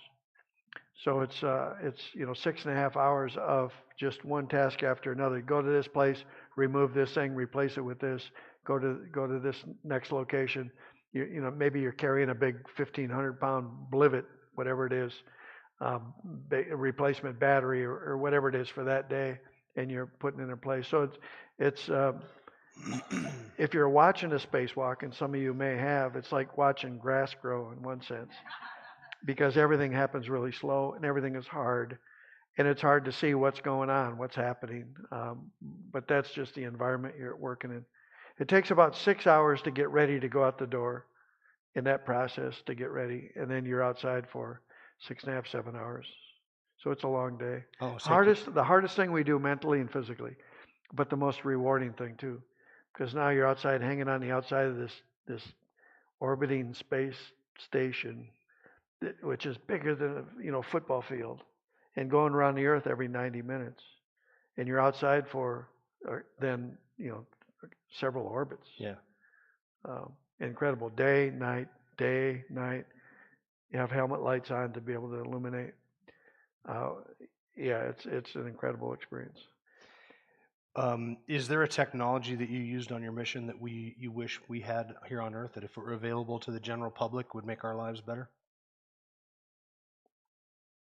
Have you ever been asked that before? No, usually I get asked a different related question. A technology that we have up there that we don't have here? Yeah. Is there a technology that NASA has devised for the space station that you think, if that were implemented into everyday life of the average American, that would be cool? Yeah. No, actually, with the commercialization of technology, the things we have on Earth actually get ahead of us up there, in some sense. What we have up there that you don't have here is required in the unique environment of weightlessness, so it doesn't apply here. Mm-hmm. But with the explosion of technology, you're ahead here. Commercial available technology is ahead of what we're using up there in that sense. Yeah. If it applies in both places. In your session, you mentioned the relentless pull of gravity. Gravity is not something that we typically spend our days thinking about until we fall down. I went all day today, didn't think about gravity at all, my relationship to it, till we got here and you mentioned being weightless, and then all of a sudden I thought about that. When you get back here, land back here after being up there for 6 months, does it feel like you are just like under the weight of something, like you're under a heavy blanket, or worse than that? What is that? Yeah, when you go through the reentry process that I described, you're strapped in that Soyuz, Russian Soyuz. You're in the fetal position on your back, with the gravity, the G forces going down through in that direction. So it's pretty bearable, but it's a massive force. But you're not supporting yourself. You're in the seat. Maybe you have your hands here, and you have to labor to breathe, because now you got the weight of the suit pulling on you. You got the gravity of your just on your body.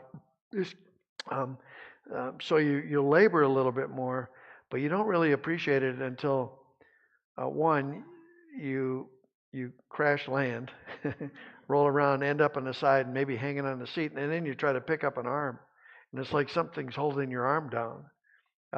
Just a simple thing like that. And then you start appreciating gravity. And then you saw the pictures. They open the hatch from the outside, and they help us get out, basically pull us out, carry us to a chair, and we're sitting back in a chair, and you feel the spacesuit is not that heavy, that suit, but you feel the weight of it on your chest, and even the weight of your chest itself, lifting it up just to breathe. So you're laboring and breathing. And then the first time you stand up, I was describing that during the break too. The other thing we take for granted is our vestibular system, which gives us our sense of balance. Most of us can stand up and close our eyes and stand straight and not fall down, because our vestibular system is telling our brain which way is up, which way is down, and we can even walk in the dark, and if we do it carefully and not fall down. But in weightlessness, your vestibular system doesn't operate. It's a fluid in your inner ear, and your sensors in your inner ear can tell where the fluid is, and the fluid goes down. It's pulled by gravity. If you're in weightlessness, the fluid just coats the entire inner ear. So your brain just learns to ignore it, turns the signal off, basically. So when you come back to Earth, your brain hasn't picked up that signal yet. So you have no way to maintain your balance, say, in the dark. So not only are you fighting the force of gravity, and then to support your whole body, to stand up, and I mean, it's like you're in the gym under a heavy load doing a body squat. Only it's just your body weight. But in addition to that, you have no sense of balance. So you're fighting. You're using your visual cues just to maintain your balance, and so you'll walk very awkwardly. You support yourself very awkwardly. They're restricted. They don't become public just due to medical privacy. But I participated in an experiment where they videotaped me trying to just do simple maneuvers in the first hour after being back on Earth, and it looked pretty miserable. You look at it, just trying to walk a straight line. Now you recover very quickly. With the first couple hours, you've recovered a lot, but I would say it takes about a week to 10 days to get over what I call even a residual vestibular awareness, where you're not going down the hall and taking the corner and bumping into the wall. Or in one case, I was a little bit overconfident after being back about a week and a half, and we get driven by a driver around to every place we have to go when we get back, and I told the driver after one day back in the U.S., I said, I'll drive myself tomorrow. I feel fine. And that morning, I got my little pickup and got out of the driveway and went to the next corner and drove up over the curb as I took the corner. I thought, whoops, maybe I was premature. So it takes about 10 days to recover from the vestibular awareness, a little bit longer just for coordination, 6 weeks to complete the muscle getting back to 95% throughout your body and your coordination and flexibility. So 6 weeks, we have a formal program where we work with a trainer almost every day. We take weekends off after a couple of weeks, but yeah. How does the reality of space travel compare to your training? You go through all this training to get there, then once you get there, is there something, an event or some experience where you think they did not prepare me for this, they could not have prepared me for this because there's no way to train for Yeah, this thing? no, our training is pretty good, but you cannot be fully prepared for the actual experience. Um, uh, but the training does a good job so that you can operate in the actual environment safely and effectively. Um, Probably the hardest thing we do, as I mentioned earlier, physically and mentally, is spacewalks, and we do the training for a spacewalk in a swimming pool. It's a very large pool where we have a full-scale mock-up of the space station on the bottom of the pool. It's 40 feet deep, 200 feet long, and 100 feet wide. And we go down in, it looks like a spacesuit, just doesn't have all the systems that a real spacesuit has, but it's a real suit, just on an umbilical, and we have divers that help get us to the bottom of the pool, and they, what we call, weigh us out. They'll add lead or foam in different parts of the suit. There's pockets on the suit so that we're neutrally buoyant, so we neither sink nor float. And it simulates the weightless environment very well. And we'll do 6-hour training sessions in the bottom of the pool in that environment to train for a spacewalk. And the targeted average training ratio is 7 hours in the water for every hour doing a real spacewalk. And it's very effective training.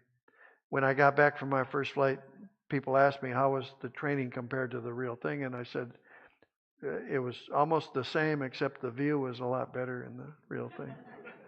You said the space station's about 5,000 square feet. In volume on the it's the volume on the inside, the pressurized. Oh, okay. Uh, Not square footage of like livable no, surface. if you imagine a 5,000 square foot house with 8-foot ceilings, that's got a volume to it. That's the equivalent volume to what we have in the space station. Okay. Now. Yeah. So this room, for perspective, is 5,600 square feet, including the stage. So you're 7 people in an area, a livable, movable area that's, I don't know, 90% of the size of this room.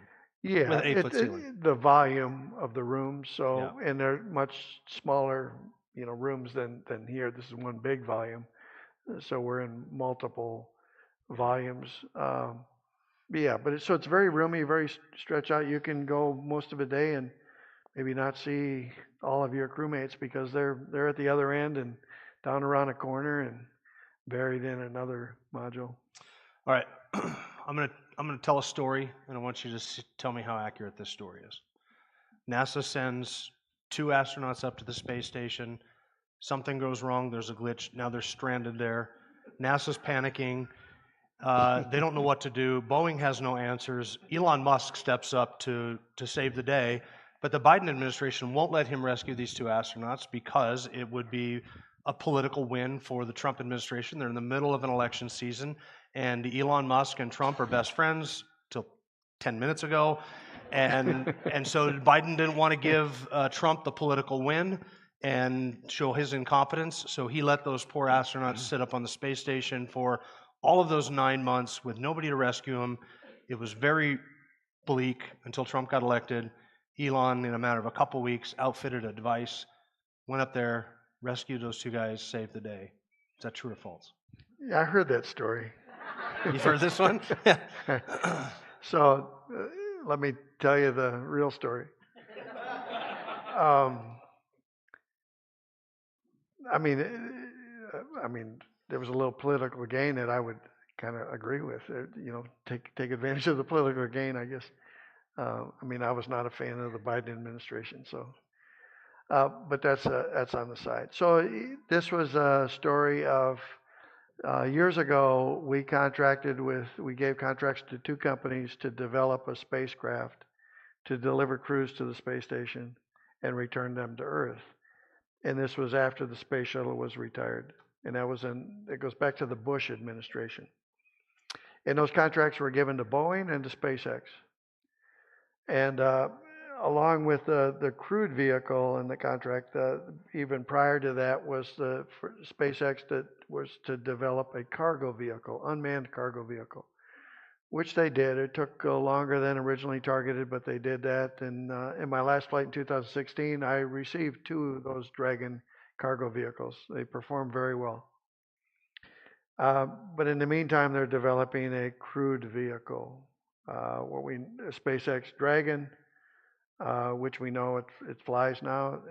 It was about 3 years late from its original schedule, but it had a manned test flight in June of 2000 during the COVID period, and it was very successful. And after that, they started launching once every 6 months to deliver a crew of 4 to join the space station crew every 6 months. And that's gone well. In parallel with that, Boeing was developing the Starliner. And they also had significant developmental challenges along the way, just like SpaceX, but they were neck and neck for a long time. But when Boeing flew their first unmanned test flight, there were some significant issues that needed some work, significant work, more than SpaceX. So they basically went back to the drawing board, addressed those issues. They were bad enough where NASA and Boeing agreed, but NASA pushed, you got to redo that unmanned test flight before we're willing to step up to a crewed test flight. So, and I don't remember the timeline, but it took a couple years to get to a second unmanned test flight. Still had some issues. And then in the development on the ground, working with Barry and Sonny and other astronauts before that, they identified even more issues with the Boeing Starliner. Now, about that time in the program, I had not only moved to Washington, I was working remotely for NASA, but then I retired. I retired a year and a half ago from NASA after working for a couple of years remotely in Washington. So I was no longer directly involved. I didn't have the direct day-to-day conversations after that. But they got to a point where NASA agreed for the test flight, which they launched in June a year ago. And the launch went fine. And then they initiated the rendezvous sequence to the space station. And towards the end, they had lots of problems with it, which they almost did not dock to the space station. And I spent a couple hours talking to Barry Wilmore a few months ago in his home in Houston, and all I'll say is they had some thruster issues, and it almost prevented a successful docking. And had they not docked, it was even in question whether they would safely be able to return to Earth. But in the end, they were able to dock. They recovered enough to dock. But because of those problems, now the crew is safe on space station. They were not stranded there per se. They joined a crew of 7, by the way. The media made it sound like they were the only ones in space and they were stranded there. They joined a crew of 7 other astronauts from at least 4 different countries who were there on the space station in normal sequence of rotation.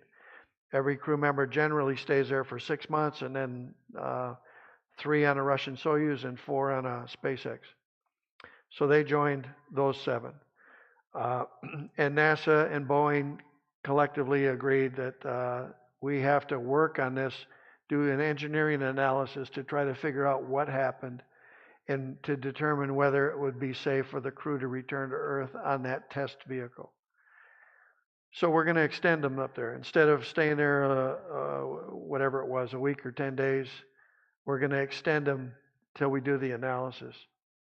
That lasted from early June until into August, as I recall, when they finally made the decision. And it was NASA's conclusion, we are not comfortable putting the crew back on that test vehicle to return to Earth. So we're not going to support that. Boeing, I think, was advocating putting the crew on there. They were trying to argue that it was safe. NASA said no, and they decided to leave them on there. Boeing undocked that spacecraft unmanned, and they did successfully get it back to Earth. And I have no insight into any kind of issues they had getting it back to Earth. But that decision was made, and it's a normal process that we go through at NASA. We run into challenges, at varying levels of degree and intensity every day, and it's just what we do. We have a problem. Okay, what are the options? We weigh do all the analysis to find the best course of action and take that action. It's continuous risk identification and mitigation, and trying to operate with a mitigated risk. So they're on orbit now. They didn't have a way back. So what are their choices? Well, hypothetically, one choice would be to improvise some way that two of them, those two, could get and join a crew of 4 on the existing docked SpaceX vehicle. But they don't have 6 seats on it. There's 4 seats on it. So there would be, theoretically some way maybe to put some foam together and straps and improvise and get them in there. But it wouldn't be very safe. Not a good choice. So that was, evidently I wasn't involved, but it was ruled out. What's the other option? Well, theoretically, and I don't know what their circumstances were, but theoretically, SpaceX could accelerate the readiness of a rocket and a spacecraft, launch it early as a rescue mission to go get them, and then they would have that vehicle to come home on. That's a viable option, and I'm sure it was talked about and evaluated. I don't think the White House had didn't even care about it, had no say in it. But I'm sure it was an option that was evaluated. Again, I don't know the details, so I don't know the pros and cons of that. But what happened was what I had predicted, kind of just knowing from experience, what would likely be the outcome. And that is, again, we're rotating nominally. The normal traffic pattern on space station is every 6 months, rotate a Russian Soyuz. Crew comes home, another crew arrives, or vice versa. Crew arrives, and then the replacement crew comes home. The same thing happens with SpaceX. So there was always planned to launch a SpaceX with another crew of 4 in the end of September, early October of last fall. That was always in the plan. So let's just go, the option was, let's just go with the normal schedule and do the SpaceX rotation in the fall.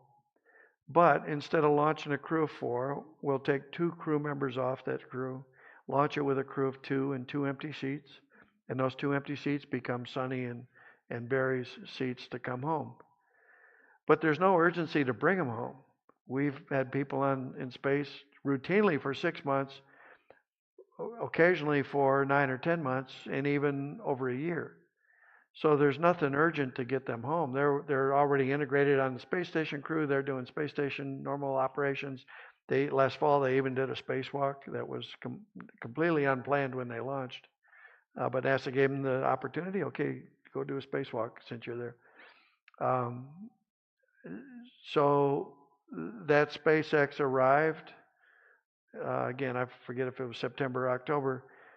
But every spacecraft that launches has an expected operational lifetime on orbit of 6 months. So you got to wait till it's coming home in the normal traffic pattern. That was this last March. So they ended up being there roughly 9 months, a little longer. But the media paid a lot of attention to the whole time, primarily because it was Boeing. And the media has been hammering Boeing ever since the 737 MAX crashes several years ago, then the subsequent grounding of that aircraft because of some technical issues, and then working through the process and getting it flying again. And Boeing had some other things that drew the media's attention. So the media was naturally drawn to this problem because it was Boeing.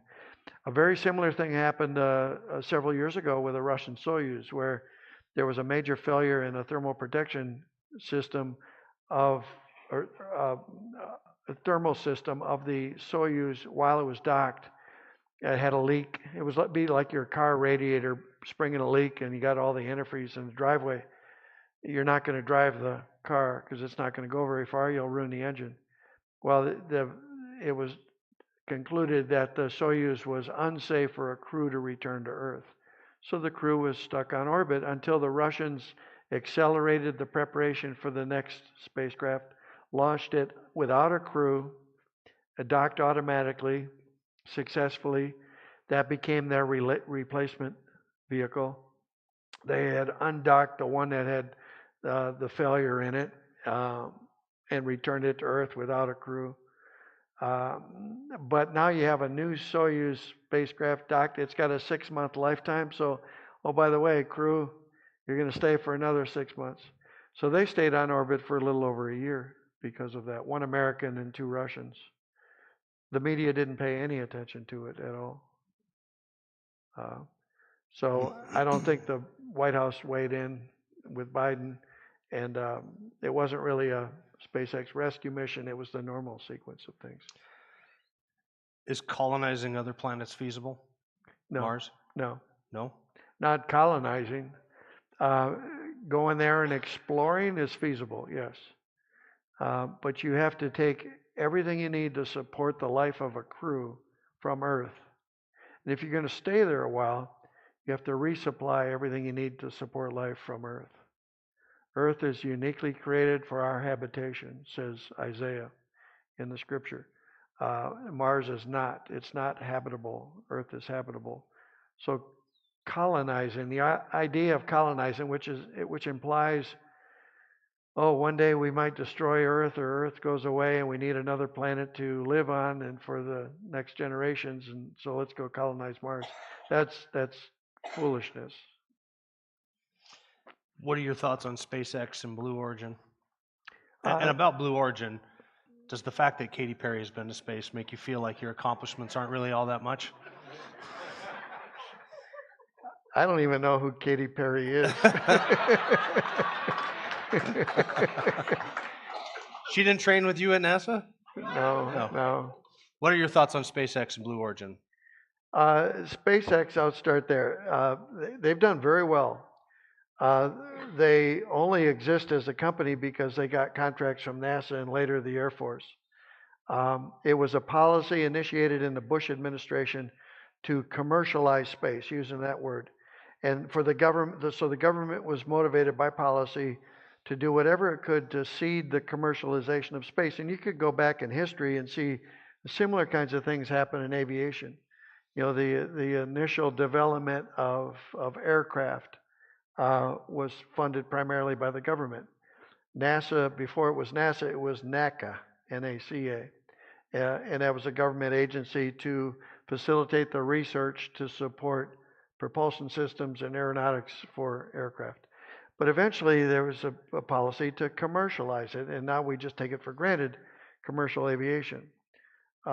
In lots of different ways, civil aviation. It's all companies, right? Building aircraft and selling aircraft, or you're providing services to get us from point A to point B. So it'll be different in space, but there was a motivation to commercialize space. So with SpaceX, we needed a replacement for the space shuttle just to deliver crew members, not big cargo, not to build another space station, but to deliver crew members to the space station. So instead of contracting with a company to design and build a spacecraft to deliver it to the government that we operate like we had done previously, we put out a contract for a company to design and build a spacecraft to our specifications, and we would participate in certifying it as safe for flight. But then you operate it, company, and you just provide the service to the government. So that's in a nutshell the structure of the contract with SpaceX and Boeing. So it's just a different way to procure the same thing in the end. It's a complete misnomer when the media says, "Oh, NASA can't do it." You know, a company like SpaceX does what NASA fails to do or whatnot. No, NASA has been, at least in the human space operations, which is the part of NASA I've been involved in, there's been no better effective organization I've ever been exposed to than that. Those folks, they know what they're doing. Everybody is driven by the mission. And regardless of what the media is saying, they stay focused and they just do the business. It's day to day. And right now, like I said, with the space station, it's been ongoing every day, 24/7, 365 a day in an international partnership since 1998, and with a crew since 2000. So it's not success and failure or whatnot, but SpaceX has done a good job to fulfill what we contracted with them, and they continue to do a good job. And they're doing some amazing technological developments, with the return of boosters. Mhm. Their philosophy was a little different than NASA's in that they proudly accepted failures and learned from them, which is actually a good perspective to a point. When NASA historically had a failure, it was okay, we got to stop and we got to prevent another failure. SpaceX was, we learned it was successful even though it failed. You hear that all the time, even when their boosters blow up, at the end of the first stage. But we're going to learn from it. It's a philosophical approach, which is good to a point. What we worked really hard with SpaceX, though, to make sure that philosophy didn't migrate into the phase when we were actually putting a crew in a vehicle. Then we don't want to accept a failure, which, we worked through that, and it was a little bit of puts and takes and a little bit of arguing and fist fighting, but it all came out well. Blue Origin? Blue Origin's, that's a different, completely different. It's suborbital, so it's go and loft in a trajectory, come back in the same place. How far different between where the space station orbits and where Blue Origin reaches? Well, we're at 250 miles. I can't remember. I haven't paid that close attention. I don't remember the number they go to, but it's probably no more than, it's less than 100 miles, I think. Anybody know? 60 miles? Yeah. So they go up and they loft. So they're out of the atmosphere because they're lofting when the engine cuts off, and now they're kind of in free fall. They go up and come down. You're feeling weightlessness that entire time until the descent, the entry starts, and then later the motor starts again to slow down. Do you It's a short flight, suborbital. It's a different. You're along for the ride. There's not a lot to be done. I'm doing experiments. Do you think that we will set foot on Mars in your lifetime? No. So Elon Musk's goal is 2035, is it? I think. Anybody know? Well, Werner von Braun's goal was 1985 in about 1970 or so. No, I don't think so, because there's some technology that has to happen. But the bigger challenge will always be there. I don't think it'll happen in our lifetime. That'll be getting the political will to do it. And not only to initiate the process, but to sustain the process over the years it would take to actually do it. The political will means you say, okay, we're going to go do this, and then you appropriate the funds to pay for the process along the way. I know we're going over, well, we're getting close to time. We got a few minutes, yeah. I give talks sometimes on the geopolitics of spaceflight. We would not be flying in space if it was just to go to space. The political will has never been strong enough to want to initiate a program and then take it through to its completion in and of itself. There's two illustrations I use to make the point. One is the Apollo moon landings, which did occur, and the other one is the space station program. In both cases, there were bigger geopolitical factors that kind of drove the motivation to do them. With the moon landing, it was a matter of national pride in the context of the Cold War with our archenemy. Not too long after World War II, and if you study the history of the end of World War II in Europe and the negotiations or non-negotiations with Stalin, between Stalin, Churchill, and Truman, and then the Cold War, which we were a big part of. We lived in West Germany for 3 years, where the Soviet Union was the enemy. And you look at all of that, and then the space race to not send people to space primarily, but to be able to deliver nuclear warheads halfway around the world, as I said before. Big geopolitical issues. So that's what motivated the moon race. When we won the race and landed on the moon, actually 2 years prior to that, you can go back and look at the budget dedicated to the Apollo program. It peaked out in 1967, 2 years before the landing. with the anticipation of winning the race and making the landing on the moon. And then it was canceled in 72 after executing a landing 6 times with 3 other rockets and spacecraft ready to go. Just canceled it. So the political motivation was the geopolitical race. In the case of the space station, President Reagan announced Space Station Freedom in 1984 after the space shuttle had been flying for 3 years, which was the space shuttle's primary purpose, to put up a space station. And went through the 80s. Of course, the Challenger accident happened in 86. In the meantime, Space Station Freedom was being designed. 3 times Congress sent NASA back to the drawing board with Freedom. They wouldn't support it. Too expensive, doesn't do enough, it would take too long, too hard, whatever the reasons were. NASA could not get Congress to support Space Station Freedom. But then the Soviet Union fell apart. The wall came down. And we had this new Russia. And there was a lot of motivation to engage with this new Russia because the biggest concern at the time was all their nuclear weapon systems and chemical weapon systems going to places like Iraq, Iran, North Korea, to the bad guys. So we were looking for all kinds of ways to engage with this new Russia and maybe make a democracy in our image, which is always kind of a fallacy anyway. We've proven that over and over again. But the engagement was driven by that, the non-proliferation of weapon systems. And some senior folks from NASA got together with some senior folks of what is now Roscosmos, or the Russian equivalent, their space program. They had Mir flying. They had a crew still flying on the Mir space station when the Soviet Union fell apart. So we'd already been kind of communicating with them.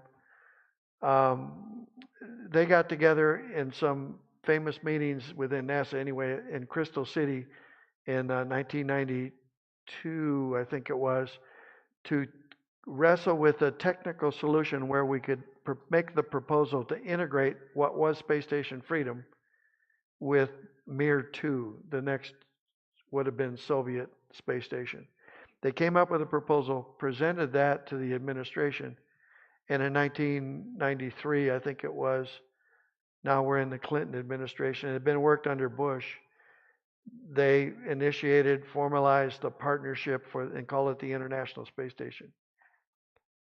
Not with a primary motivation to send people to space, but to engage with Russia for non-proliferation reasons. And they designed it so that we could not build a space station without Russia, or operate it now without Russia, as I said before, or they couldn't do it without us. So we're chained at the hip for the life of the space station. But those 2 illustrations tell me that you got to have the political will, and space flight in itself is not going to build and sustain the political will to do it. Now, you try to imagine in your mind, what circumstances would build the political will to go to Mars, which is much bigger in scope, much harder, it will take much longer, very expensive. I just don't see it happening. What if it's an entirely privately funded private enterprise, like a SpaceX, that maybe has contracts with NASA? They're developing the technology. Elon wants to do it, but it's not doesn't require Congress. It just launches. Sure, it'll still take a lot of resources. Even guys like that don't have that much resource. Yeah. Now he is working on technology, but this big rocket that we see test flights of periodically, his primary purpose is to deliver. They're not talking about it too much in the media, and frankly, I'm not engaged any longer. I haven't been actively trying to keep up, but its original purpose was to deliver a lunar lander to go back to the moon. And there's an active program being developed to go back to the moon. It's go back to the moon, or go to the moon? Go back to the moon. Yeah. By the way, you can go out there and you can see video or imagery from a lunar orbiter that's been in orbit a long time, and you can see all of those lunar landers on the surface of the moon where they operated from. Let's go back. Let's say we go back 20 years. So you're 20 years younger. Let's just do this. Let's put you 20 years younger today. We have the technology to get to Mars. Problems have been solved. And they call you up, Elon calls you up and says, we want to start training you for a Mars mission. Would you go to Mars? We've had this conversation my whole career at NASA. She was 100% supportive of me going to the moon, and I thought I might have a shot at going back to the moon. We going back to the moon, but me going back for the first time. Yeah. Obviously, I was a kid the first time we did it, but I really wanted to go to the moon. As a matter of fact, I was one day away from being assigned to the test flight of the Orion spacecraft, which would go back to the moon in 2007 under the Constellation program, which was initiated under Bush, but it was canceled a year later. I'm so thankful I did not get that assignment because it would have wasted so much time.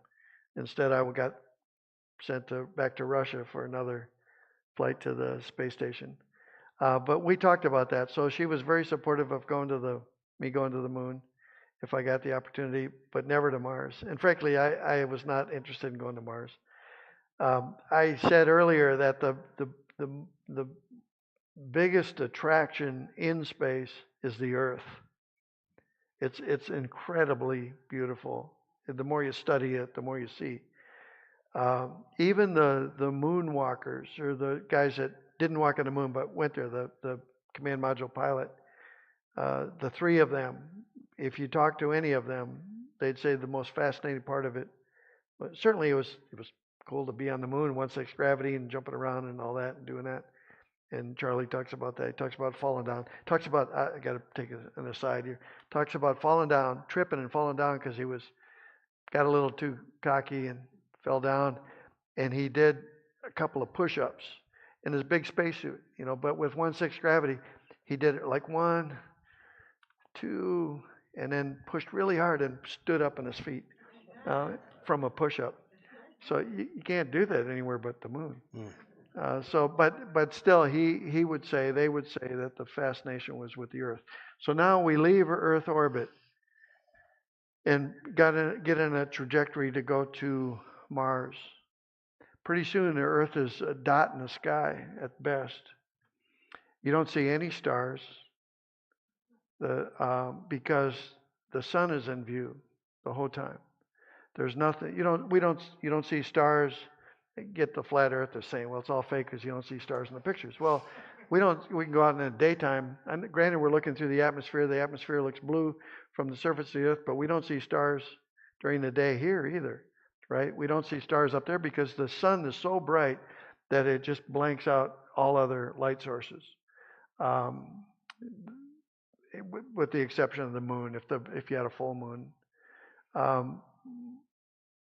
And on the way to Mars, there's nothing to block the sun. So you're not even going to see stars. So it'd be a pretty boring trip. It's not going to be big either, so you're not going to have a whole lot of entertainment or things to do. So not to mention the length of time to get there, length of time to get back. I just never had any desire.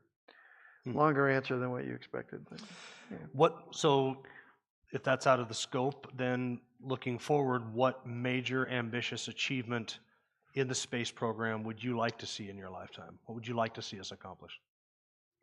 I would like to see this fulfilled, or what's currently going on, to go back to the moon and to do more exploration there.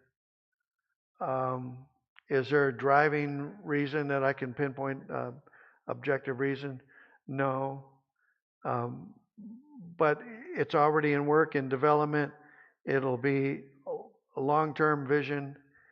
Does it have some risk? Yes, it does have some risk because it's spread out over such a long time. I question whether we'd be able to sustain the political will to do it. But I don't have any I'm not going to say, there's going to be great benefits to going and exploring the moon. I look at it more philosophically, and I'll talk a little bit about this maybe more tomorrow. We bear the image of the Creator. And right there in Genesis 1, he relinquishes his creation as co-regents to subdue his creation and have dominion over all things, right?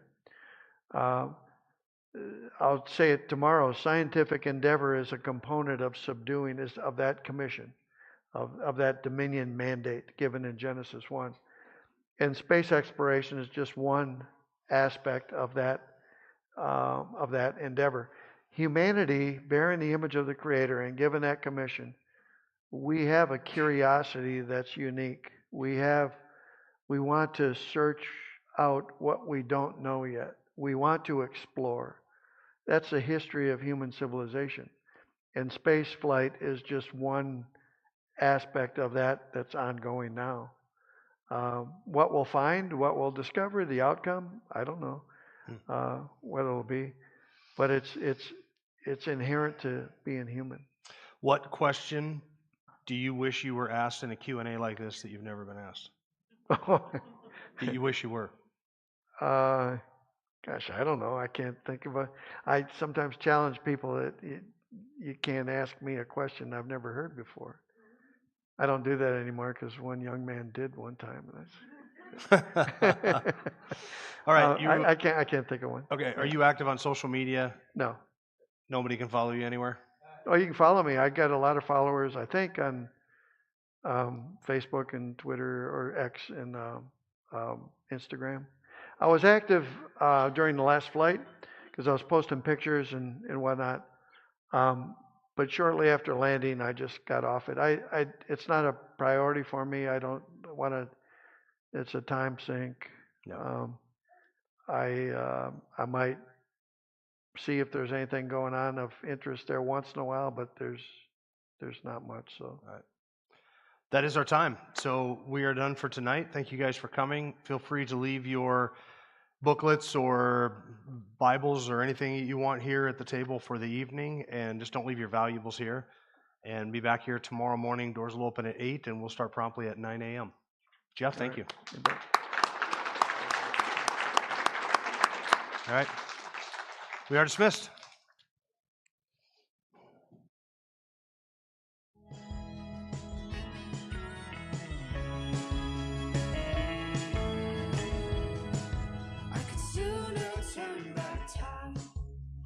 Turn your heart away, though the years go fleeting by. Your mercies never change. Before you made the sun, your love was set